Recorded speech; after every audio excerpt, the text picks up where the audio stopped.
How did it all begin? Yes. Well, with me, I began when I was young and 10 and 11 years old. I wanted to be an aeronautical engineer. And I did a few things that would encourage anyone to follow that particular thing. But when I was 12, I discovered Schubert. And Schubert was so, it was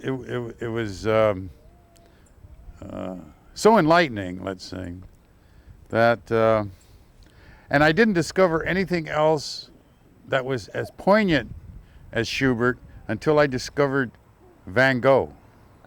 And what it was that they both gave off an illumination of loneliness that I could appreciate and identify with, as it turns out. And then it took me, I was something like 21 or 22 years old before I discovered the art world. And I had some help doing that, but it was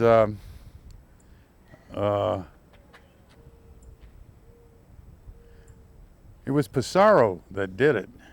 Really? Yes, I was looking through a book that somebody gave me called Helen Gardner's, it was a textbook, you know, the history of art. Yes, story of art or something like that. Yeah, Right? and I looked into it, and for some reason, I saw this little black and white photograph, not larger than a postage stamp. And there was more there than you allegedly saw there. And for some reason there was a trigger that, you know, I could understand. See, because I'd still been looking for what it is that's going to satisfy this quest that I seem to have had for what it was I was good at. Because I knew I felt like I was good at something, but it at that point had not shown up. And this was about 1948. And so I went to the Art Institute in 1950, 1951, and 52. In Chicago? Oh, right, the Art Institute of Chicago. And I didn't seem to do well there as a student as much, because I don't really remember being in class as much as I remember the museum and a few poignant episodes that were just what you needed, you know. So so I did my 10 years of apprenticeship, as you might say, in art, from 1948 to 1957. In 1955, I went to Black Mountain College, where I was close to 28, 29 years old then. Wow. And it was like this was the first bunch of people that I felt I knew I was missing, you know, but there they were. In spite of their normal selves, I loved them, you know. So how did you get to Black Mountain College? By car. But it was Jerry Vanderweil that got me there, who was a friend of mine at the Art Institute of Chicago. And he had a friend from Detroit, you know, who was there, George Fick, who now lives in Santa Fe, New Mexico. And he said, you gotta go to this place. So I went down there, you know, just for a drive, and Charles Olson greeted me, and there was Bob Creeley and a few other, you know, a few poets, Robert Duncan, Michael Rumaker, a few people like that, that all of a sudden I felt like I had finally arrived to a place where I deserved to be. So I went back to Chicago, packed up my stuff, and made my way back down there. And for some reason, on the way back down there, I ran into David Smith at Bloomington in Bloomington, Indiana, when he taught there at the University of Indiana. Right. And so I got back to Black Mountain, and without going into a bunch of stories there, it was really a next step up, you know, like they say in sports. He got to the next level. Right. Go ahead. So when I came, so all of these people at Black Mountain were from New York. So I went back to New York rather than going back to Chicago. I was glad to get out of Chicago because I didn't think really Chicago had anything to offer anyway. And it turns out that I was fairly accurate about that, at least at that time. I'm sorry, what kind of work? I'm sorry, go ahead. Then I did more work in them. If you look in my resume, you'll see that I did a certain, like just with steel rods and pieces. I did these pieces that I really liked. They had a genuine attitude about it, but they did look a little David Smith-ish style. Yeah. You know, so I was influenced by David Smith, and I was influenced by David Smith and Franz Kline and Bill deKooning. And numerous other people that you may not know of. You know. And the feeling that I got was that I just didn't quite turn the corner, as they say, until one time I had my family. I had 2 children and my wife, and we were living in Southampton for a moment at Larry Rivers' house. Right. And in his backyard, where I was doing some work, all of a sudden I find these 2 fenders. And it was just more steel to me. And I sort of ran over and flattened them out a little bit, put them together, made a piece that was sort of like 2 things that would sort of come together like this. And I was quite pleased with it all. And it was, you know, a few years later that I finally realized that those were Larry's fenders, you know. They were belonged to Larry Rivers, and they weren't mine. And I just taken them, and they were from a '29 Model T. And geez, this was an antique. So anyway, that's how it sort of began. And so I see. What was it like when you first came to New York? What was the environment? Oh, there was a huge electricity that went on that I'd never experienced before. I'd experienced a similar electricity by, you know, say eating something I really didn't like. You could get a sort of a shock. You know, well, when I came there, I saw the shock in the number of people that were on the street, and there was a certain lovely, darling sweetness about all the people, and the vibrancy of them being alive in New York City. And I mean, that's so far away from Chicago. Yeah. You know, like nothing ever happened like that in Chicago for me. You know. So is there a particular incident that you can sort of recall that's like especially sort of? Yeah, well, when we arrived from Black Mountain, we were using my car, which was a 1951 Hudson. And I drove most of the way, but I was in the back sleeping when and I think George was driving, and he was, as I remember, I didn't know it then, but I think I woke up as we were on First Avenue at about 18th Street. Right. So we were heading north, and he was trying to find something, and I tell you, it was just electrifying for me, anyway. Cockles and mussels. Okay. What was your work like when you first started? Can you sort of give me a little bit more of an idea as to, you know, when you began to sort of work with that fender idea? What was the work like? Well, I discovered that that auto body shops was full of colored scrap metal that they didn't want. So it was simple. So it was a simple thing to pull that in, you know.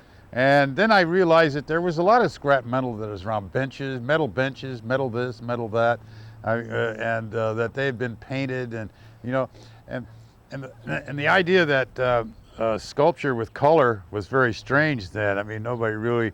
I mean, the only idea of color on sculpture was that you made the sculpture and then you painted it, Right. which I completely disregarded that because I thought that was some kind of idiocy. There, in other words, it was a way around something rather than a way into something.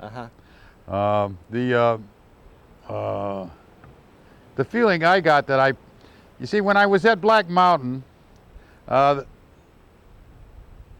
wasn't terribly literate, and I'm here amongst all these poets. So I mean, they had they kept telling me to read and everything. So I tried to make poems from words that I liked the looks of. I didn't want the poem to make as much sense by what it said as words as much as what it looked like as words. What did the words look like together? And then I finally started. And since this is when I decided that I was really a collagist. Like I was very good at putting parts together. It didn't seem that. It didn't seem to me that I wanted to, like tell you, like the ills of the world. Yes. It was more like if I can just get this together, and if I can do this, and put these parts together, I mean that'll be a contribution, or So my parts are all, in a sense, like words. And I like certain parts, and maybe if you go in the studio, you can see there's parts laying all around. Well, I can at any moment pick up any part and put it somewhere, and it'll go together because of this attitude.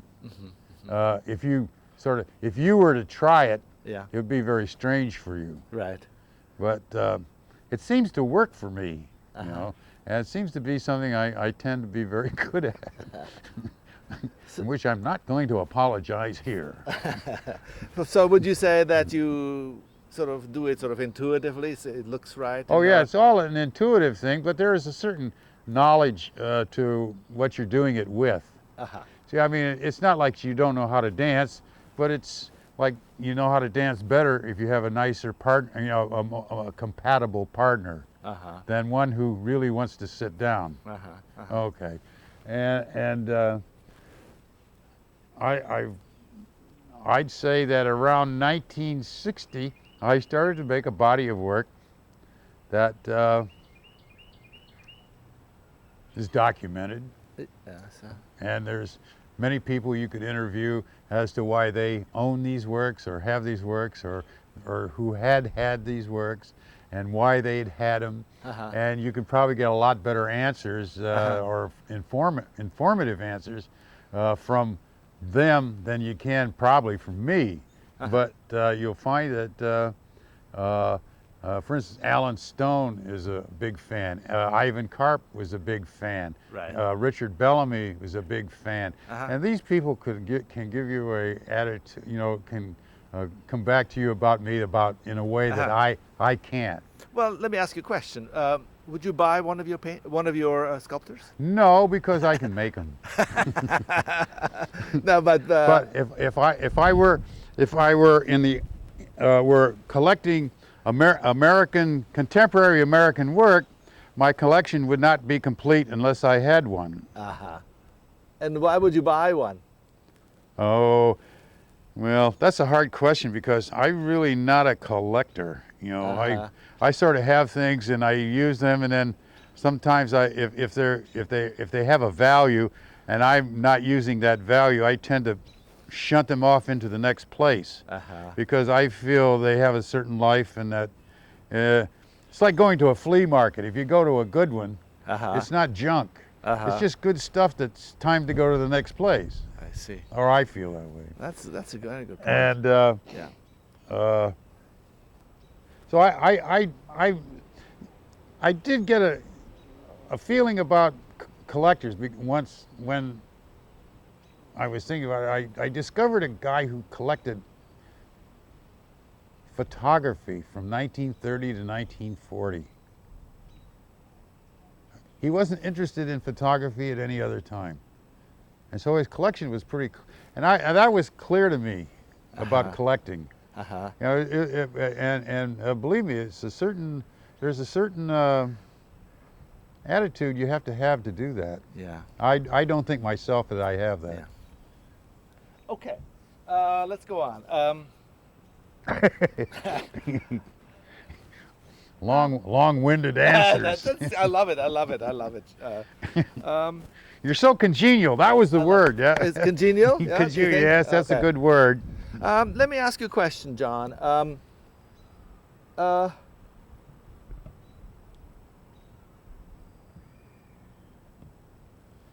Do you feel you're a part of a tradition? Well, yes, I suppose. Probably not a terribly important part. But you see, there's you have to remember that in the 50s and the 60s, America sort of became into a place of its own, and then there became a lot of agitation as to how it had gotten up to that point. Uh-huh. And this is when art comes in. Uh-huh. I'm not so sure, you know, like whether or not it's been said, you know, art comes at certain moments, and there's a group of people Uh-huh. who seem to apply there. Mm-hmm. Now, whether that's ongoing or not, I don't know. And since things move so more swiftly now than ever before, and you live longer, it sort of seems that you might have 2 or 3 lifetimes, you know, Right. by other comparisons. So by being part of the tradition, I mean, your work is very, it's wrestled and moved and pushed, and really, you know, there's a lot of energy in the work. Does that come from somewhere? Well, it comes from, you see, the work, the material comes in sort of very bland. And so, like, it has to be cleaned and cut, and then it has to be manipulated, and then it has to be painted. Then it has to lay around until, see, in other words, I get in an alphabet, and then I juggle the alphabet into, maybe by painting these things, by crushing them up, making a distinctive part of the alphabet work as words. And then as the words lay around, I'm starting to make do an effort to put these parts together as words. And so I suppose that's what you would call an accumulation of the energy, which, as you say, shows itself. Right. But you know, it strikes me that that you obviously came to New York. You obviously came to New York at a time when, at the height of abstract expressionism. Do you feel? Yeah. Well, that. Can you start that? Go ahead. That's a good thought, because abstract expressionism, to me, I thought I was pretty ripe for it, because I had very little social life up to this point. And I never quite knew how to express myself. And when I saw the Klines and the deKoonings and a couple of other people, I mean, I really liked Guston at those moments, and I really liked a couple other people that. What they did was they made something that you didn't know what it was. And every time you went to look at it, it's changed slightly, or you found something you didn't see before. And I loved that. You see, I didn't want to just look at, okay, that's 2 people wrestling around in the grass. Right. Because every time you went to see it, it was always 2 people wrestling around in the grass. With abstract expressionism, every time you went to it, it became different, and it was you that became different, and and how you saw it. But it wasn't something like. See, that's why I really hated Bill when he painted those damn women. It just seemed like, first of all, he was giving it away that he didn't particularly like any of these broads, but people latched on it to it because they could see subject matter. And it wasn't that they were interested in Bill and his women, they were interested in subject matter. And yet, but if you looked at Gotham or Easter Monday and a couple of Kline's, Lehigh, and he named after a place he lived in Pennsylvania. Right. And David Budd was another guy that, he almost like painted water. Right. There was the immersion. These had you could immerse yourself into these paintings, and every time you saw them, you could, like it was different. Now, deKooning painted a painting called Excavation, which he won a prize, and it appeared at the Art Institute of Chicago before I had left there. The first time I saw it, I thought it was bigger than VistaVision. I thought it was enormous. Well, I went back to look at it something like 2 years later, and it got a little smaller. And I saw it 2 years later than that, and it got smaller. And about the fourth time I saw it, I could see its real size. Because by that time, I'd known deKooning. Yes. And we had been sort of drinking buddies together, so to speak. And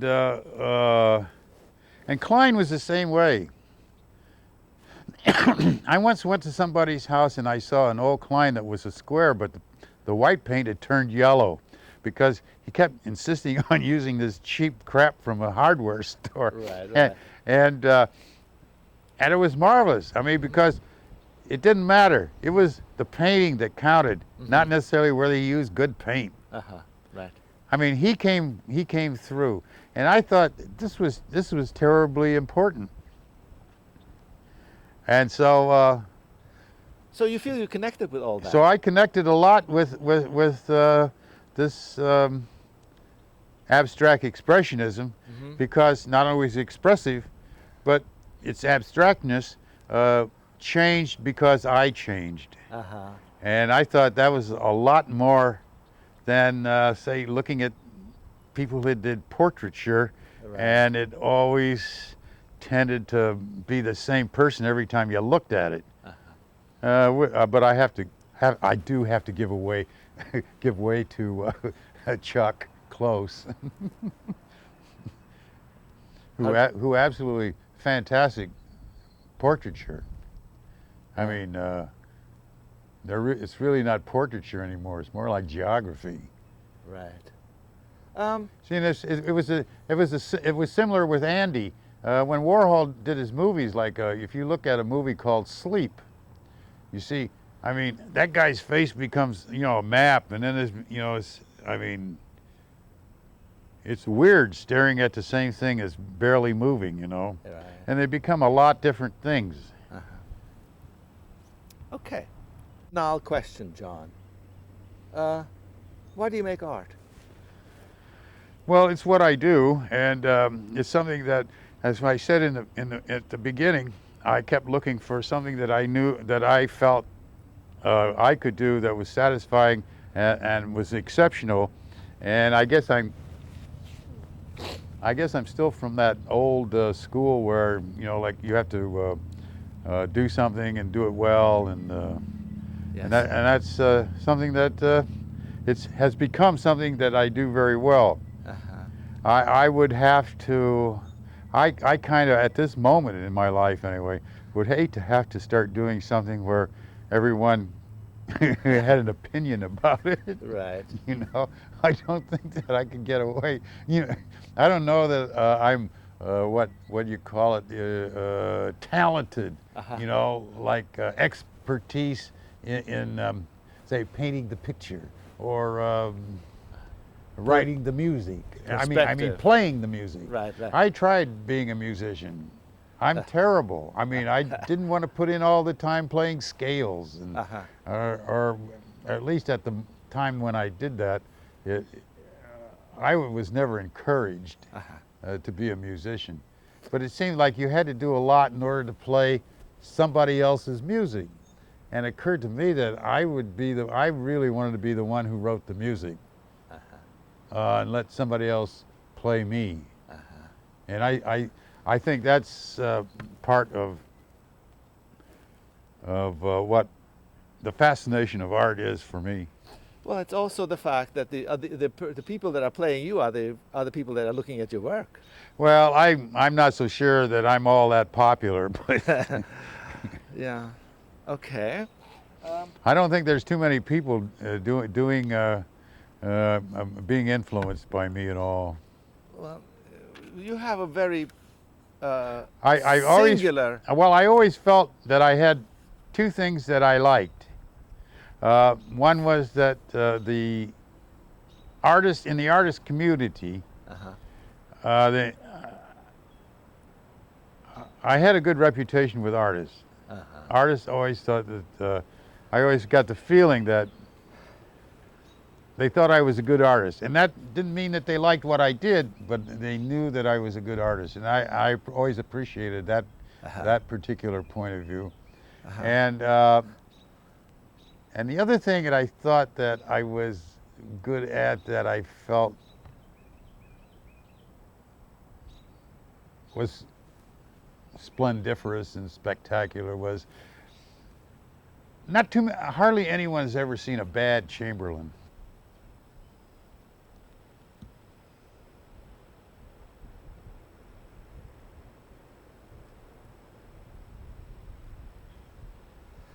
Now, in your last show at Pace Wildenstein, you had two big pieces, and one was absolutely striking and different from what you usually do, or at least what I think you usually do, which was called, I think, Privet. Isn't that right? Yes, that's correct. Can you tell me how that all happened, how that piece came about, and so forth? Well, the Privet is about a fourth generation piece. Mm-hmm.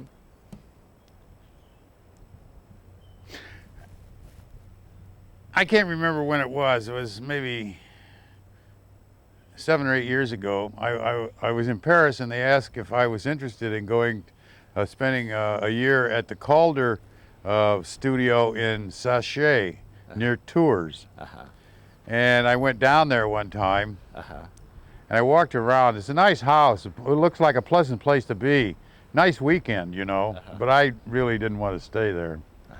And so I went to the studio, and I walked out of the upper part of the studio, and I walk out, and there's the whole valley in front of you, you know. But he had this square for some reason, like it was laid in the ground in here. And it was kind of huge. It looked like it took in a considerable amount, maybe 10-foot square. Something like that, I don't know. It seemed to me, all of a sudden I got this fantastic idea about how that if I made a cube of those things that I work with, it would, it would be beautiful sitting there for some reason. Anyway, this cube idea kept playing around in my mind, and by the time I got back to my studio in the United States, I kept thinking of how to make this cube, you know, and I was thinking of an 8-foot cube. And so I made some molds and things and started putting things in a certain way. So what I made was essentially 8-foot square donuts. And I said, well, how am I going to decide it? So they were 1 foot high. They were 2 feet in. There was a 4-foot hole, and they were 8 feet square. The 4-foot hole was square. The factor of 2 is, I mean, the 2-foot area was the piece itself, and it was 1 foot thick. Okay. Well, I made 8 of those and built my cube, and I kind of was thrilled with it. And then it turned out that someone said, we have this commission in Berlin. So it turned out that what I made was a tower. So I made 3 more cubes, which became the tower that's in Berlin now. Well, I came back and I made the hedge that you saw in that show, which was the 4-foot square pieces. There were 16 of them laid standing in a row. That came out of that piece. I see. And then I kept making some more parts in the mold, and which were sort of look like the sandwich stuff you see in the back here. You know, like if you see one of them, you see that's about as thick as it is, and it's 8 foot this way. And I started having these parts, and I didn't know what to do with them. So in fooling around, we put them in a row, and I had my my son, who is the only person who works with me now. We talked about it and decided that, well, let's try putting the ribbons going straight up and see how far they would go without them bending over or something. And we started doing that, and then it turned out, well, let's put it all in a line, and we'll call it a privet, because I'd done the hedge, and I'd done some wickets. I did a piece called the wickets, and I don't know, it was a shift. Instead of being expressive and making objects that are expressive or something, I thought I'd just turn back and, for a while anyway, do things shifting off with the nature attitude, which after the privet was made, then this piece became the thicket, then I got sprouts, and I'm really thinking about a cosp now, and then there's all these words that indicate natural settings, you know, and so that's one of the that was how that got started. I see. And I'm quite happy with it.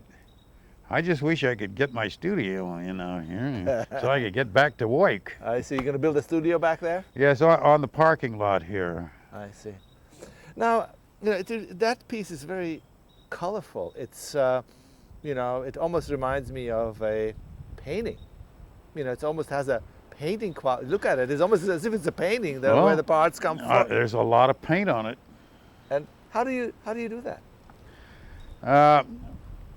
All my materials come from van tops. I mean, the vans in this country are converted. They cut off the tops, and they put in a bubble or something. Well, these van tops are stacked away, and I found them, and I bought 1,000.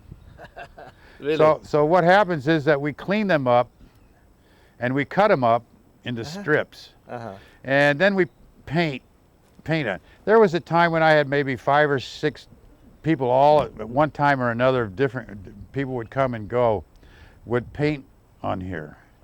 For instance, but I told them that they could paint anything they wanted as long as they painted, they would have to paint a cold color on one side and a hot color on the other side. They would it would have to be bright, and then it would have to be dull. And and if they used hot colors, then they'd have to use cold colors. And then there was, for instance, a Frenchman who was starving in Sarasota, Florida, wanted a job, so I put him to work for 2 weeks, and he painted watermelons and tigers' skins and leopards and cherries and you see, when this all gets squished up, you can barely see it, and a lot of paint gets chipped off. So it didn't really worry me any, you know. So after all these panels get painted, then they go through things that we have in the compactor, so that they get certain forms, you know. And then they're laid around. It's sort of like that's the process to making a word. Like each part of the panel, when it gets painted and this gets crimped and it gets maybe cut in a couple of places, and it's laying around on the floor as a part waiting to go in to a sculpture. Then that's how I feel about. That's when I come in and I can put this piece somewhere against something else. And for some reason, I'm very good at this, and that they fit well, the color fits well, the forms fit well, Uh-huh. and somehow you got two pieces making a little larger piece, and might be, as this is just a segment also, but it's a good segment and it has grown. And that's the way these things happen. I see. And even if I'm putting them in a box to make a form so that they don't get any larger or smaller than the box shape, in other words, to get this part, they're put in the box in the same way that that they'll fit and be exposed when it's time to use them. Some people see, they see car parts, they see bumpers and things like that, and they read all sorts of social or social commentary into the work. Is this anything that you're concerned with or not? Well, I mean, it's their loss. How do you mean? Well, that means that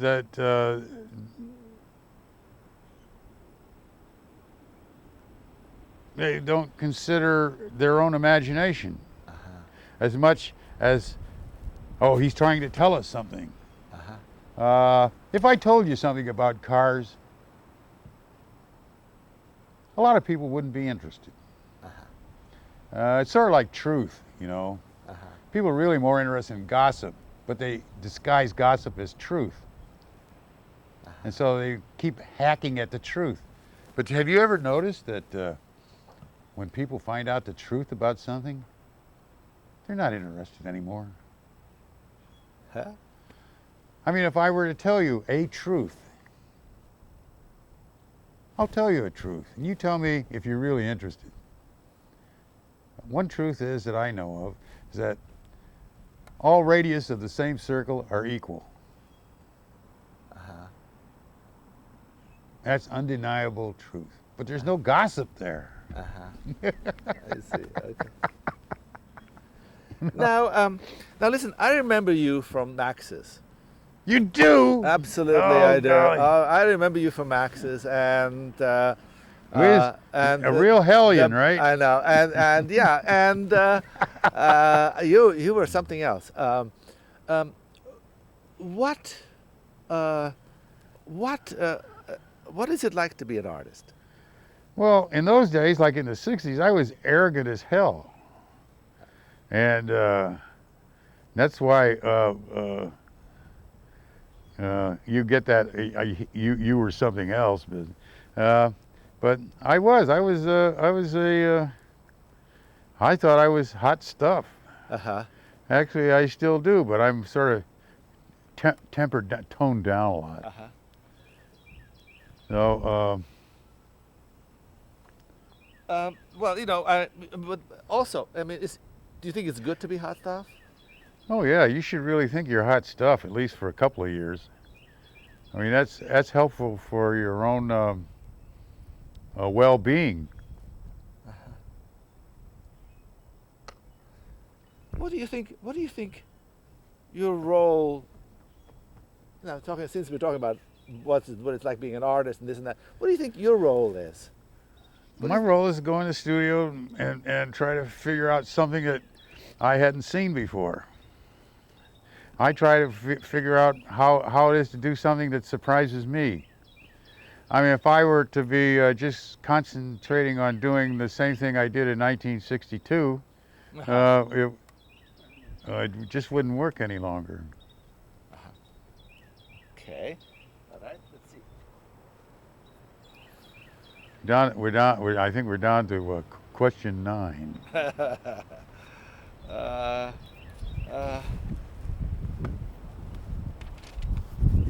Yeah. Are you hiding it back there? Is that it? Okay. You getting those birds? Yeah. Oh, I think I am. How do you start a piece? Well, I started a piece by putting two parts together, or I say that 2 parts will tell me what to do next. Then you got 4 parts.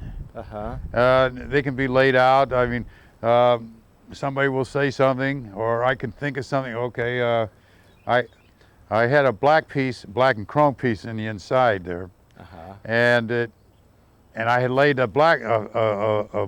some black parts out, and it just seemed like in this place, in order to use then I have a certain quantity of black and a certain quantity of chrome.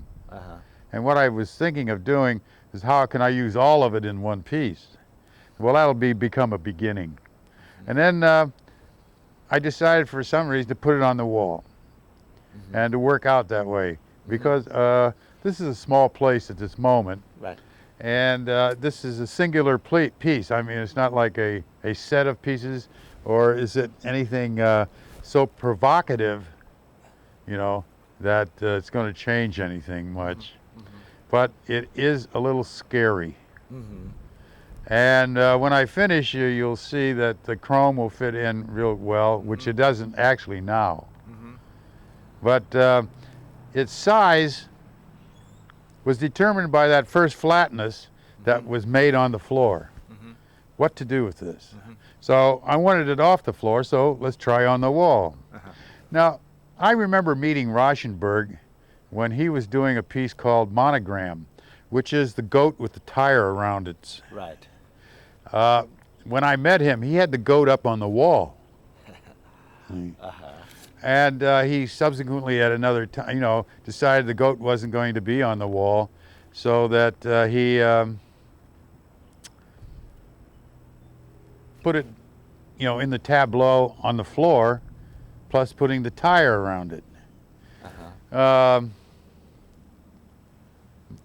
Myself, I do that. I still do that same thing. I rearrange, put, you know, where does it happen to be, and it has to do with the parts, and the parts tell me things, and that's difficult to explain. Other than that's why I like to say that my parts are like words. And if you've ever taken a dumb set of words and rearranged them so that they mean even less, you know, take somebody's poem that you like.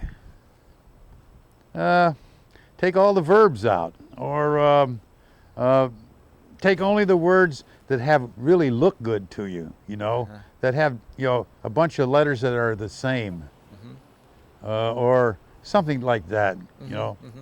Kosovo. There's a name of a place we haven't heard of lately. Yeah, and but it has a lot of O's in it, you know. Take that word and turn it upside down and see what it looks like. Can you read writing when it's, printing when it's upside down? Without vowels? In other words, the word is rearranged this way. See, so I'm using this as an analogy for my parts that are in metal and in color. That's the I guess that's as good an explanation to what you want to know. Now, you mentioned the word provocative. God, I don't even know if I can spell it. Do you think art should be provocative? Oh, constantly. I think that's what it is. And I'm sure that it's going to be provocative to someone, and I think everyone likes that provocations. I mean, there's enough stuff where people are told what to do or how to think or what to feel. There's enough of that there should be one place where your active discovery is still alive, and I think that place is art.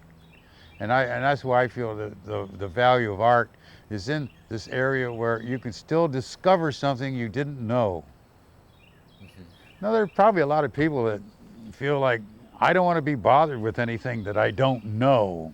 I mean, that either has bad memories of something, you know, or, you know, I'm not in school anymore, whatever. But if you want to exercise your active discovery, art may be the only place available. Also, your sense of individuality, because it's a very personal. Well, for me, Experience. it's like I'm interested in what I don't know. See, I don't know this piece very well, for instance. Uh-huh. And, but that's why I like to do 3 or 4 of them in order to find out where it takes me to the next piece or the next set of pieces. The same with the thicket here. See, for instance, when we were making the thicket, we had the bottom part, and I knew that I wanted to put the ribbons in the, so to speak, vases of chrome, but I didn't know how high it was. Mm-hmm. And after a while, we made it go up to 12 feet and decided it wasn't good at 12 feet. And so I decided, all right, we're going to cut it off at 8. And so we gave it a haircut. It's that's a Detroit crew cut. And that's a pun. All right, good.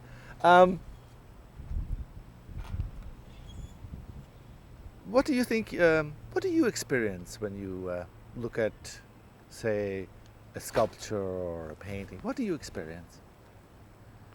Well, I used to travel a long way to go to the Met, just to go up and look at the Vermeer, Uh-huh.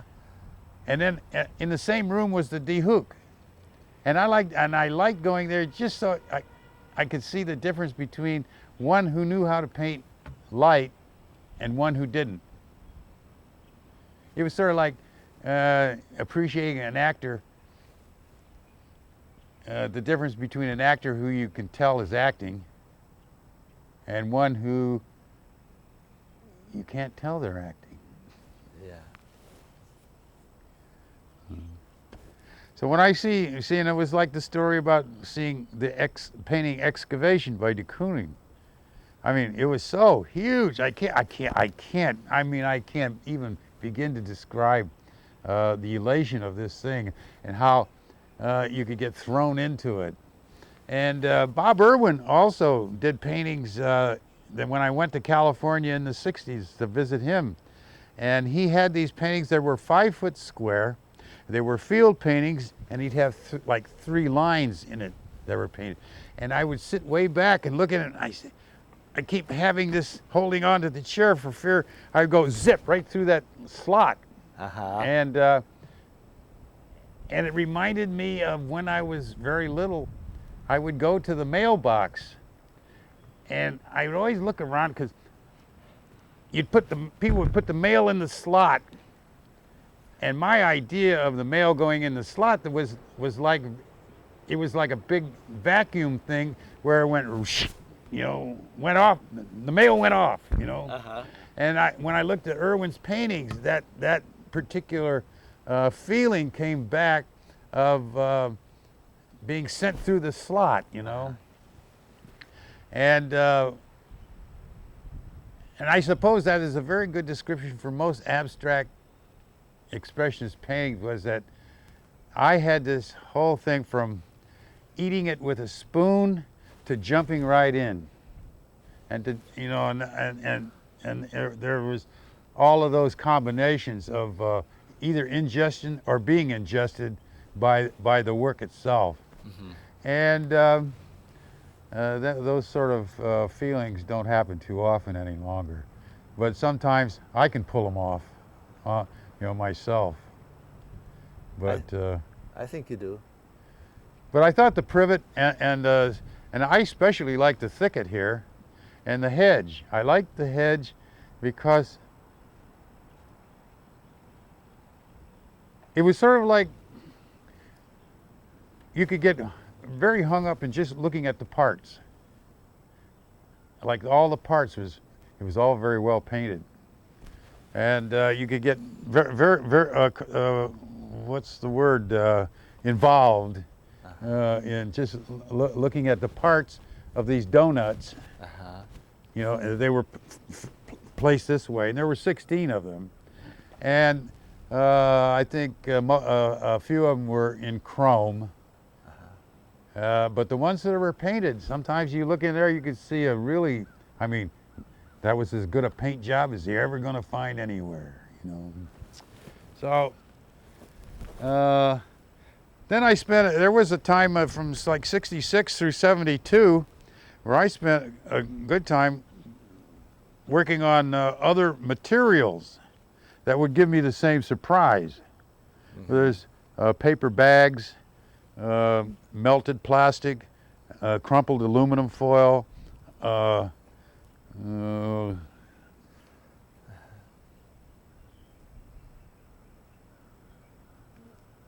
galvanized steel boxes that I crumpled.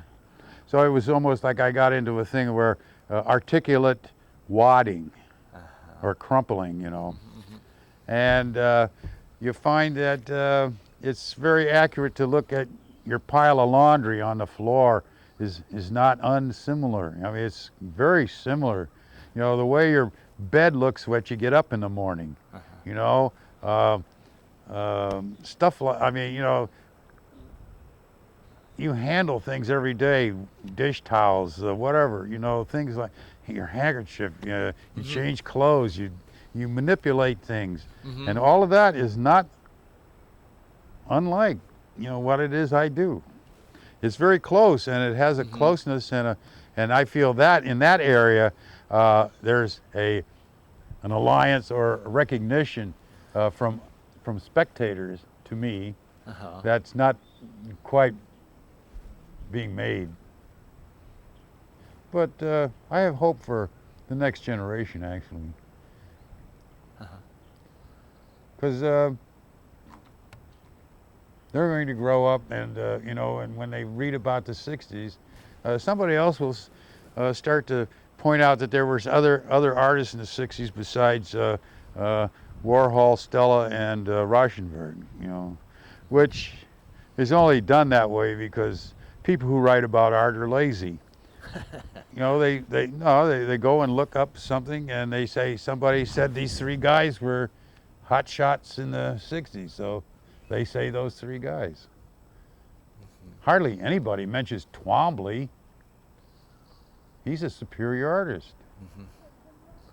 You know, also, you know, what's when you were just talking here now, what strikes me particularly is the fact that you take physical things, real physical things, and somehow physical things that we are all accustomed to, like laundry, you know, things that are folded and this and that, and you formalize them into art. And then you go one step further, you then have people interpret and internalize this in an intuitive way. So there's this whole process of that's sort of circular in trying to, you know what? You know what I'm saying? You're sort of answering your own question from before. Yeah. Which is fine. That's fine. I mean, you're saying like what effect I'm having on someone, and it's better actually. That's when I said other people. Can you make it into a statement rather than discuss? Well, I can edit it. Go ahead. Well, so you're saying what I had said before about other people getting on. See, at first it was car crashes, and then it became articulate wadding. And a lot of these things, it doesn't seem, because you see, strange enough, I mean, you know, like when they have a train wreck or, you know, some tragedy, people are killed, yet a lot of it looks like Chamberlain. A guy wrote in a book once, he's a novel, says, oh, that bike got wiped up and now God is sitting there looking like a Chamberlain, you see. So that you can connect, if you know, that wadding and so-called destruction of things you know, like may become part of that tragedy thing which no one wanted to associate with, but it could possibly be to me there's a certain beauty in this particular way I go about things. Well, yeah, I agree. And because I was going to say also that, you know, that privet piece reminded me very much of a Monet, if you think about it, right? Well, I don't really think about it like that. And see, that's one of the reasons why I think that Okay. on a piece by me, and I mean a an interview piece about me.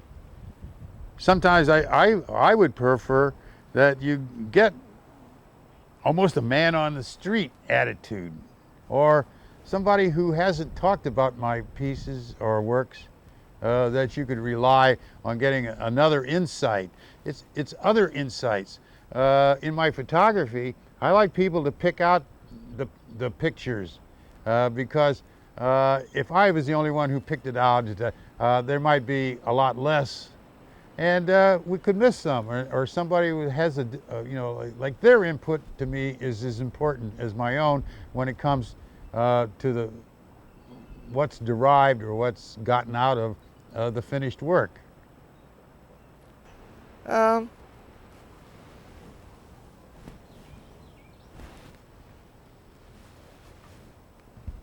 okay, let me just wait. Now you've been working for nearly 40, well, more than 40 years at this point, right? And have had a long and successful art career. And have there been rough times? And what advice would you give someone who wants to make art? The rough times have never been like rough in terms. I've always, no matter what kind of rat hole studio I had, it always seems that it produced work that I was proud of, and but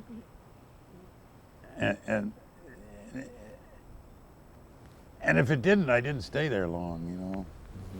If I made a mistake about the studio I'd get, or if I got the studio for a wrong reason, I'd know about it in a week. And so I could kill that. But for the most part, all the studios I've had, I produced good works. And no, it didn't. It never.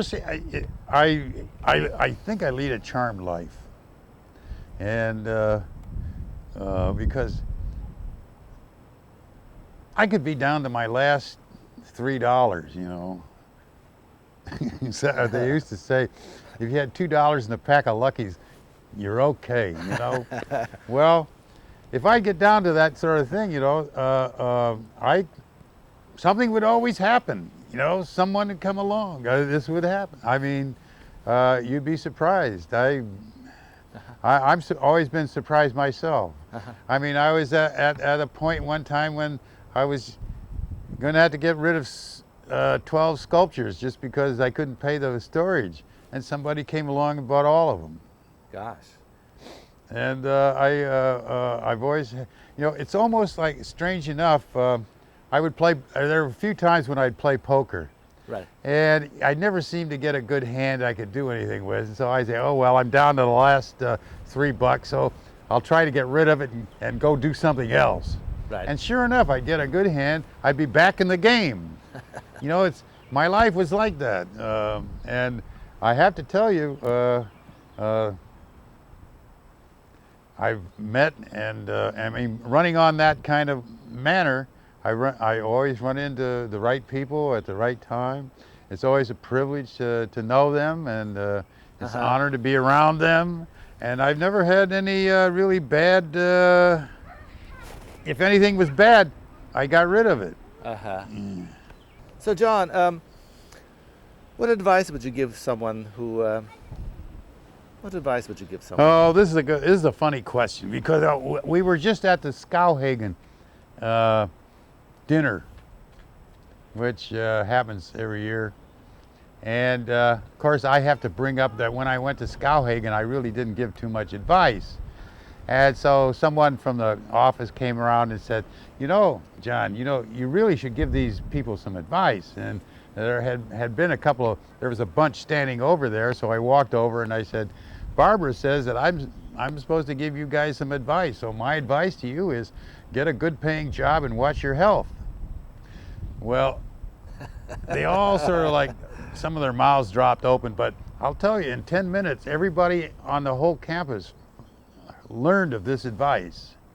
Well, I came back to New York and I was on the street and I ran into Ronnie Bladen, who had spent some time with Skowhagen, and he'd heard this advice. So my feeling about advice is that was pretty good advice. Okay. I don't think anyone needs advice about their own art. It comes. During the course of doing things, you could find something out that will do you good. It could be, let me give you an example. I had these galvanized boxes made they were large. They were like 42 inches high, and they were 18 inches this way and something like 24 inches this way. So, but they were the proportion of a pack of cigarettes. And I took probably a dozen of these boxes up this elevator and into this place that had a baler, a compactor. So I put them in the compactor and crunched them up. And then I was taking them out. And I took them out and put them in my truck. And as I was doing so, the guy who ran the elevator said to me, he said, "You know, they look a lot better going out than when they came in." So that right there is where you will get the advice you need. You know, I got a pat on the back from an elevator operator. That means a lot. That meant a lot at the moment. And I think that if people are just after fame and fortune, which it seems that's fairly contemporary, you might be missing the boat. You're missing the joy of what the art is. But everybody has, it's free choice, so to speak. So, and it's like anything else. You do this, for instance, and you do it the way you think it should be done, and how you want to have an effect, and who you want to have an effect on. Well, you put all those together. I don't think they're. If somebody sees one and wants to come back to you about it, you'll pick up a pointer or two. Maybe it'll be effective in the next time you do something with someone. But just to give somebody an advice, first of all, I'm told art's not easy. And art is very difficult. And if you just, and so my advice is to pay attention just to that area.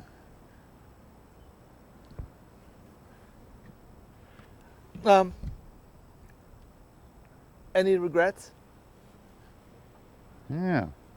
Well, there's always things that, let me put it to you this way. If Sarducci was right and that we really lived to be 200, and you lived to be 100 and then you went backwards, and you ended up back in the womb, on the way back, I wouldn't change a lot, but I might become a little different in participation in certain areas that I felt I might have left a little light, But on the whole, I have no regrets, and I still think my best work is yet to come. Yay.